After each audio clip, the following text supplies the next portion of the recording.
a mais um Bate-Papo com o Novo. Hoje estamos entrevistando nossas pré-candidatas, Alexandra Oliveira, Jamile Guimarães e Verinha. Sejam muito bem-vindas, meninas. Agora que estamos em uma nova rodada de entrevistas, entrevistando os pré-candidatos em grupo. Meninas, como é que vocês estão? Falem mais aí do seu dia a dia de pré-candidata. Eu estou na contagem regressiva, ansiosa e muito motivada, né? Até porque estou do lado de duas brilhantes, né, pré-candidatas, então isso motiva a gente. Mas eu estou na contagem regressiva para domingo, não vejo a hora. Então, está sendo um momento de muita ansiedade, né, como a Verinha falou, e assim, de muito aprendizado também. A gente está unindo forças, porque somos nós três, as três guerreiras do Partido Novo aqui em Fortaleza. E assim, a cada dia mais pessoas têm se juntado à nossa pré-campanha. Hoje mesmo eu estava comentando com as meninas que eu fiquei muito feliz, porque a nossa vaquinha está engordando, né? Então, pessoas que eu nem conheço já estão entrando através do link, fazendo as doações. O movimento também com relação aos voluntários está crescendo, então assim, eu fico muito feliz e é um desafio grande. Nós todas aqui somos neófitas na política, mas a gente está aí com garra e estamos vencendo cada dia os desafios que vão aparecendo. E é exatamente isso, a gente está se programando, se organizando, se estruturando, né, para poder começarmos e startarmos dia 27 com toda a força, com toda essa energia que toda essa mulherada aqui do bem tem, que realmente a gente está pretendendo mudar Fortaleza, revolucionar, transformar tanta deficiência que a gente tem na nossa cidade. Então elas têm me inspirado, tanto a Verinha quanto a Alexandra, para que nós possamos irmos juntas e fazer a diferença. Eu acho que os preparativos são enormes, são muitos detalhes, é prestação de contas, é contrato, é material, é arte, é tudo no mundo, mas para que a gente possa fazer um trabalho de excelência, assim, que realmente a gente startar tudo isso. Perfeito. Meninas, em meio à pandemia, com certeza a campanha vai ser diferente. E trazendo para os problemas que se encontram na nossa cidade, que opiniões vocês têm sobre a educação pós-pandemia? Os problemas das mulheres que estão em casa, têm que trabalhar, mas o filho não está indo para a escola. Esse déficit que vai ter de educação desses 6 meses, que as crianças da primeira infância estão sem aula nas escolas municipais. Vocês poderiam comentar? Sim, eu acho que das meninas eu sou a única mãe, né? Então eu tenho 2 filhos. A Sofia, ela tem 8 anos e o Henri tem 7, então tem sido assim desafiador, né? Na verdade tem sido complicado mesmo, porque as aulas são mandadas pelo celular e a gente antes só ensinava a tarefinha, agora tem que ensinar todo o conteúdo. Eles ficam muito ansiosos, né? Porque estão sentindo falta dos coleguinhas. A gente passou muito tempo, eles passaram muito tempo sem sair de casa. Uma coisa que eu acho que vai precisar intensificar bastante no retorno é um tratamento mesmo assim emotivo das crianças, né? Porque abalou muito o psicológico deles e o nosso também. Em relação à volta, né, é complicado, porque assim, voltou a bar, voltou uma série de atividades e a escola continuou fechada. O governo ele deu uma pequena abertura para as escolas particulares e a parte pública, que é a maior parte, ficou ainda sem funcionar. Então a gente precisa cuidar para que as políticas públicas realmente cheguem à maioria da população. E a gente tem exatamente esse problema, né? Como você estava colocando, a educação na parte pública tem um déficit muito grande. Então a gente acaba que a rede privada não pode voltar às atividades, porque a rede pública não consegue realmente acompanhar. E a gente viu, por exemplo, nesse período de pandemia, todo o investimento que aconteceu em relação à área da saúde, porque em Fortaleza, no Ceará, infelizmente, todos nós sabemos disso, o próprio prefeito falou, a gente tem um déficit da saúde histórico, né? Que apesar de termos um gestor que é médico, não conseguiu sanar isso, e isso foi um desafio. Eu acho que isso até agravou muito mais para a gente na área da saúde aqui na pandemia, nesse período. E a gente está vendo isso continuar porque a gente não vê o investimento na área da educação. Muitos empreendimentos, muitas coisas já voltaram, quase tudo praticamente, né? Vai de igrejas, shoppings, bares, restaurantes, e as escolas ainda continuam essa celeuma, que gera outro problema, porque o comércio voltou, as pessoas estão voltando à vida, voltando ao novo normal, como tem sido dito. E como é que ficam essas crianças? A gente já tem um déficit também histórico na nossa educação, né? Existem mais de 70 mil crianças fora das creches, que a gente entende que assim, a educação é um dos pilares para a gente, se a gente quer falar de transformação, de desenvolvimento, quanto antes melhor. Então, a gente quer, eu quero, e é uma das coisas que o Partido Novo prega, se a gente quer gerar igualdade de oportunidades, a gente precisa começar isso desde cedo. E aí vai, a mãe não tem onde deixar a criança, como é que volta a trabalhar? Outro problema grande. E a gente dá para observar que as escolas privadas, elas puderam, né, tiveram essa autorização para começar, e são crianças, né, que encontram mais conforto. Na verdade, deveria se priorizar a rede pública, porque são crianças muito vulneráveis, crianças que estão em situação de vulnerabilidade, e essa vulnerabilidade, ela causa vários problemas. Então, essas crianças serão elas as últimas, sempre as últimas a ter qualquer acesso. Então, elas que deveriam voltar primeiro, até porque muitas não têm nutrição, muitas, né, estão em situações que realmente a escola é uma ajuda, é uma fuga. Então, por incrível que pareça, as escolas privadas vão voltar e as públicas ficarem fechadas. Isso é uma coisa muito grave, realmente prejudica muito. Então, precisamos urgente de políticas públicas mais sérias.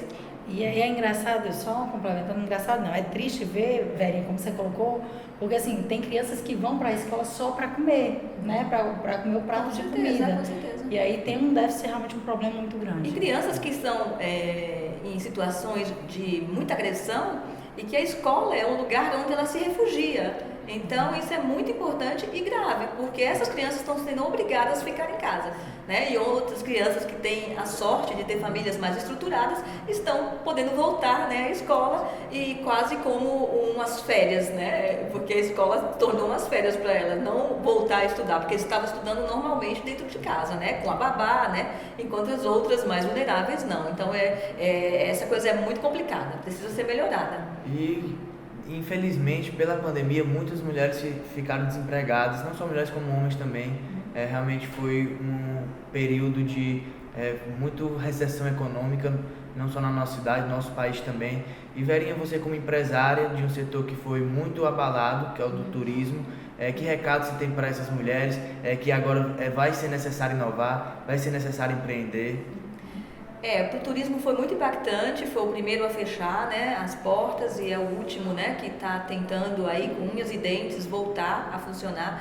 Mulheres, porque no turismo, principalmente na rede hoteleira, trabalham muitas mulheres, então mulheres que perderam seus empregos e com isso dentro de casa, vítimas de muita violência, né, e com isso os filhos também sofrendo violência. É realmente muito complicado, é muito triste, porque para o empresário, que no momento ele não pôde contar com outra possibilidade a não ser demitir, né, ele tem que ver essa situação e não poder fazer nada. Primeiro porque ele foi muito abandonado. O setor do turismo, por incrível que pareça, a cada 5 empregos, 1 é do turismo, mas ele realmente foi muito abandonado pelo poder público, pelo município, porque a gente não teve nenhuma ajuda da prefeitura. Quando a gente fala de IPTU, dos impostos que continuaram a chegar, né, IPTU, CAGES, Enel, né, e outros impostos também, a gente não teve nenhum suporte. Então a prefeitura realmente abandonou essas empresas, que a cada 5 empregos é do turismo. Então imagina, a gente gera tanto emprego e tanta renda,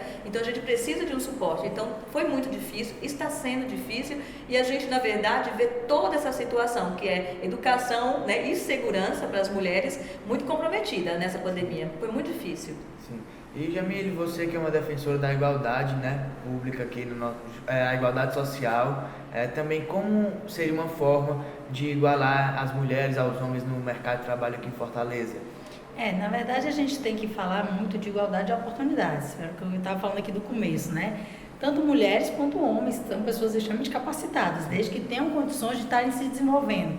Hoje o que a gente vê infelizmente, assim, as pessoas tentam sobreviver do jeito que dá.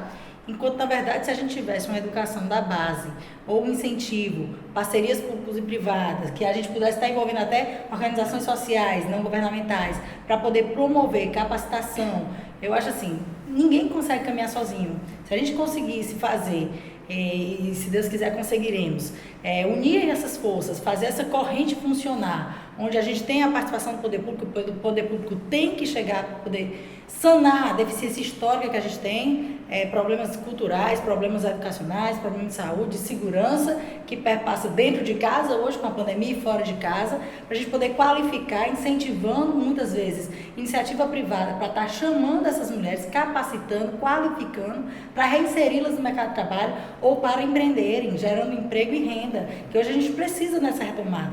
Verinha falou da questão do turismo. A gente vê, por exemplo, o polo de confecção que a gente tem no Ceará, no Fortaleza, que é fortíssimo. Poxa, por que a gente não qualifica mulheres para estarem cada vez mais atuantes lá, que já tem, já é forte, já funciona? Por que a gente não faz isso? E às vezes por aspectos políticos se esquece uma categoria ou outra andando de acordo com a conveniência que existe. O governador, o prefeito, os vereadores, eles têm que entender que é para a cidade que eles estão ali para servirem, não para serem servidos, né? Para qualificar o pessoal, para poder a gente realmente gerar emprego e renda e condições iguais de oportunidades. Eu gosto sempre de repetir um dado, né, que nós mulheres somos 52% da população brasileira, né, e nas cidades e nos estados isso vai se repetindo também. E nós temos uma representação política e também nos cargos de chefia muito pequeno ainda. E sem contar que a maioria dos lares eles são chefiados por mulheres. Então, assim, quando a gente diz que o município, que o estado ele precisa ajudar a gerar emprego e renda, na verdade a gente está dizendo que ele precisa parar de atrapalhar. Porque a gente tem hoje muita burocracia, né? Eu sou servidora pública, trabalhei um tempo interna na Regional do Centro, no setor, inclusive, de alvarás de funcionamento, e a gente via que o quanto de entraves que eram colocados para que as pessoas pudessem empreender. Jamílio comentou muito bem essa questão do polo de confecção, que é um grande polo gerador de riquezas para a cidade de Fortaleza, onde vem pessoas de vários estados para comprar aqui. Então, a gente precisa que o Estado pare de atrapalhar muitas vezes esse pequeno empreendedor. A gente precisa que o Estado, talvez, entre com parcerias público-privadas também para geração para liberação do crédito, que a gente sabe que é muito difícil a liberação do crédito, eles prendem muito, colocam também uma série de burocracias. A gente precisa também trabalhar na qualificação, né, dessas mulheres, dos homens também, mas principalmente aqui falando do público feminino, porque é quem, quando trabalha, leva ali o sustento para casa. É a chefe de família, né? Exatamente, são as chefes de família. Então tem uma série de questões que o município, que o Estado, ele pode fazer, mas sempre levando em consideração que o indivíduo é quem gera essa riqueza. E gera muito bem, e faz muito bem.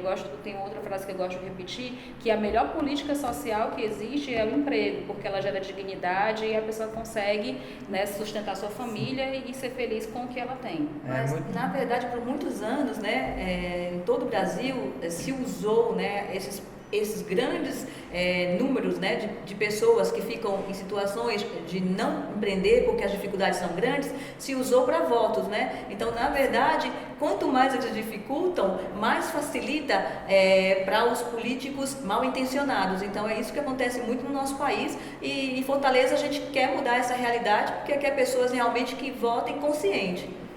Na verdade, fica muito no assistencialismo e não permite que a pessoa seja realmente protagonista da sua própria história. E o que a gente vem falar e vem dizer que é isso que a gente quer, que é isso que o novo quer, é realmente que cada um possa decidir o seu destino sendo protagonista da sua própria história. Exatamente, porque nós acreditamos muito nessa questão da liberdade, né? Então é liberdade para você as suas escolhas determinarem muito mais o seu futuro do que o lugar onde você nasceu, do que toda a base que existe, né? A gente precisa gerar oportunidade, igualdade de oportunidade. Precisam fazer as pessoas, as mulheres, os homens, as crianças acreditarem que é possível mudar, né? Que o indivíduo é capaz de mudar a sua realidade. Agora, é claro, se o município não tem esse interesse porque ele quer se perpetuar no poder, né, como muitos, então eles dificultam essa visão. Mas nós, do Novo, não. Temos a visão de que o indivíduo é o único motivo para que ele possa mudar e crescer. E a gente acredita no ser humano, né? Sim. Perfeito. Como muito bem pontuado por vocês, infelizmente há um índice de violência contra a mulher dentro de casa. Nesse período de pandemia, os dados mostram que pode ter aumentado, sim. Infelizmente na rua também há essa violência, seja pelo assédio, de diversas formas no dia a dia.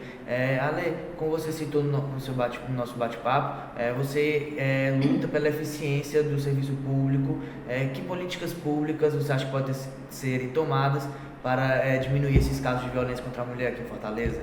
Acho que sim, todas as esferas de poder, elas têm a sua participação, né? Assim, a gente tem aqui, aí falar um pouquinho mais no lado do governo do estado, a gente tem aqui em Fortaleza, mas é gerido pelo estado, a Casa da Mulher Brasileira, né? Porque a gente precisa cuidar dessas mulheres que já sofreram o abuso, né? O apoio psicológico, o apoio jurídico, e aí eu não falo só do estado, mas existem muitas iniciativas também da sociedade civil organizada. Inclusive tive o prazer de fazer uma live com a Damares, ela é da Associação Marta, e assim foi muito interessante de ver que a sociedade está se movimentando para ajudar essas mulheres, né? Porque a violência, infelizmente, ela é muito maior até do que o que a gente vê.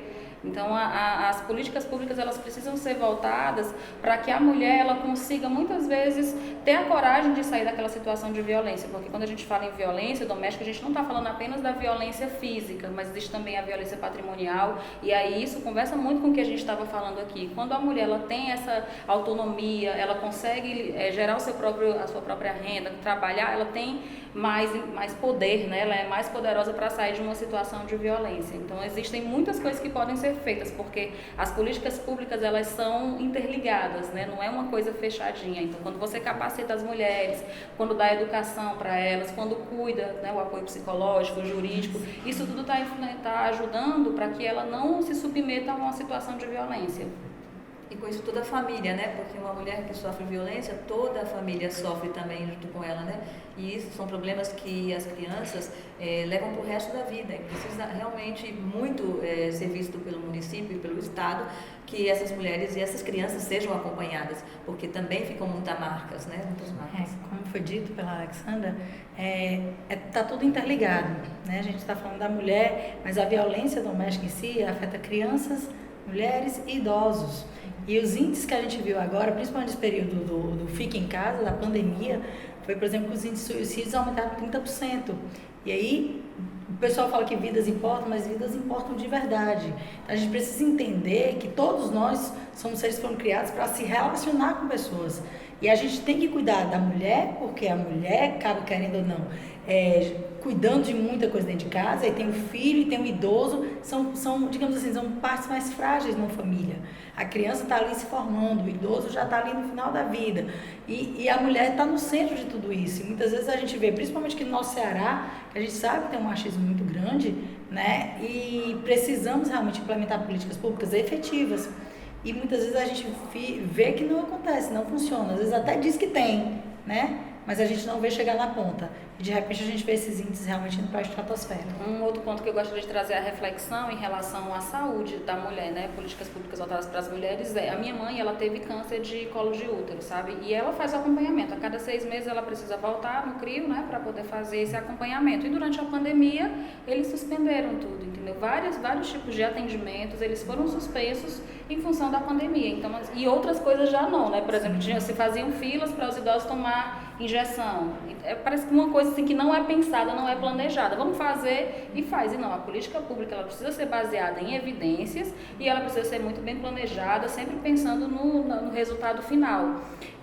Só para complementar essa questão do serviço público que você tinha perguntado anteriormente, o que me trouxe para a política foi exatamente a indignação com a má qualidade do serviço público. Hoje a gente tem até um planejamento feito assim, direitinho, sabe? Mas quando chega na ponta... No papel é bonito, né? No papel é bonito. Exatamente, no papel é bonito. Mas vai ali no hospital as variáveis, ver, né? Mas aí quando chega na ponta, infelizmente, aqueles servidores, né, terceirizados ou comissionados, e às vezes até os de carreira também, quando estão ali para oferecer esse serviço, eles não estão comprometidos, alguns deles, e não tem mecanismos para que a gente consiga retirar eles de lá. Então, enquanto na iniciativa privada aqui, se você tem um funcionário que está faltando, que não está dando resultado, você conversa e, caso ele não se adeque, você retira. No serviço público, infelizmente, isso não acontece. Se ele tem aquela proteção de um vereador, de um deputado, ele se perpetua lá e acaba sempre prejudicando quem mais precisa, né, do serviço público. Voltando à saúde da mulher, na pandemia, o que a gente notou muito, né, como a Alexandra mesmo falou, por estarem suspenso as consultas eletivas, muitas mulheres ficaram em casa doentes, com vários problemas, além de ter que suportar o desemprego, né, a falta de renda, os filhos em casa sem estudar, ela teve que também guardar para si as suas dores, né, seja psicológicas e seja física. E com isso, nós temos hoje um índice altíssimo de mulheres com vários problemas, que a gente não sabe onde isso vai parar, porque é uma bola de neve, né? Porque agora o desemprego, a recessão. Então é muito importante que as políticas públicas voltadas para a saúde da mulher sejam realmente sérias e não com médicos que você chegue lá, eles olham para sua cara e passa uma Novalgina, né? Nem para te ouvir realmente o que está acontecendo com a sua vida. Então é muito importante mudar também e capacitar esses nossos médicos, né? E a situação é tão complexa, Gustavo, tudo isso que as meninas estão colocando aqui, porque, por exemplo, a máquina pública, ela é super inchada. Então, os investimentos são enormes. Então, a gente teria que ter um resultado por isso. A gente viu a iniciativa privada aí literalmente pagando a conta, mas, por exemplo, ao mesmo tempo não vimos nem a redução salarial dos políticos, de vereadores, ninguém viu isso. Então, assim, a máquina pública incha, quem paga a conta é a iniciativa privada, que foi que sofreu bastante nesse momento, e você não viu essa economia na área pública, muito pelo contrário. Gastaram milhões e milhões e milhões de forma, no mínimo, equivocada, estranha, sei lá o que tem que ser avaliado, tem que ser analisado, que não trouxe resultado, não trouxe nenhum atendimento para a ponta da saúde, que era o que mais se precisou nesse período de pandemia. Então, isso tudo é uma bola de neve que a gente precisa ser revisto e desinchar essa máquina para trazer resultados. É o fazer mais com menos. É o que acontece com a iniciativa privada, né? Eu digo por mim, né, como empresária, que no momento de pandemia, mesmo com todas as dificuldades, eu precisei ter uma consultoria de uma gestão. Por quê? Porque eu sabia que eu passava por momentos muito difíceis e seria longo, não seria uma coisa curta. Então eu me organizei, tive que me organizar. Diferente, né, do poder público, que ele começou a gastar, né, porque não precisaria licitar, não precisaria fazer, né, todos os ajustes, ele começou a gastar por conta. E essa conta vai para o bolso do pagador de imposto, né, de todo mundo que paga imposto. E isso que é difícil, porque eles não conseguem se organizar, fazer uma gestão justa, né, onde eles possam realmente distribuir nas áreas que realmente onde eles precisam atuar, né, saúde, educação, segurança. Não, eles gastam em tudo que eles não precisam gastar, que não é prioridade. Então isso é muito preocupante, que nós, iniciativa privada, precisamos nos organizar. E o poder público, no caso, o município, os estados, não se organizam. Perfeito. Meninas, e dentre todos esses problemas que a gente citou aqui, uma das formas que eu creio de resolver, pelo menos diminuir a incidência desses problemas na nossa cidade, é através da representatividade das mulheres na política, seja na Câmara, seja no Parlamento. Vocês poderiam falar o que vocês pensam sobre essa cota por partido de campanha, como essas mulheres podem participar da política sem necessariamente se elegerem a um cargo? A gente realmente tem pouca representatividade nas casas legislativas, né? E nós precisamos melhorar esses números. Mas para isso as mulheres têm que parar de querer delegar, né, esse papel aos seus maridos, aos seus filhos, aos seus irmãos, ao pai. A gente precisa saber que a gente tem esse poder também, que a gente também pode fazer política, que a gente também sabe fazer política, porque a gente sabe ser mãe, a gente sabe ser empresária, a gente sabe ser filha. Então, todos esses papéis a gente sabe desempenhar muito bem, então a gente também sabe fazer política. Não estou dizendo com isso que toda mulher na política é honesta, é perfeita. Não, temos os nossos defeitos, mas nós também precisamos pegar essa parte que também é pra gente, a gente pode ter esse papel na política, e um papel muito importante. Com mulheres no poder, meninas voltam a sonhar. Essa é uma frase que a gente vem repetindo aí em alguns movimentos que procuram incentivar a participação feminina, né, da mulher na política. Eu participo de alguns desses movimentos e a gente sabe que há sim uma subrepresentação. No Congresso Nacional, apenas 15% das cadeiras são ocupadas por mulheres. Aqui em Fortaleza, das 43, apenas 6 foram de vereadoras, né, eleitas no último pleito em 2016. E por que isso acontece?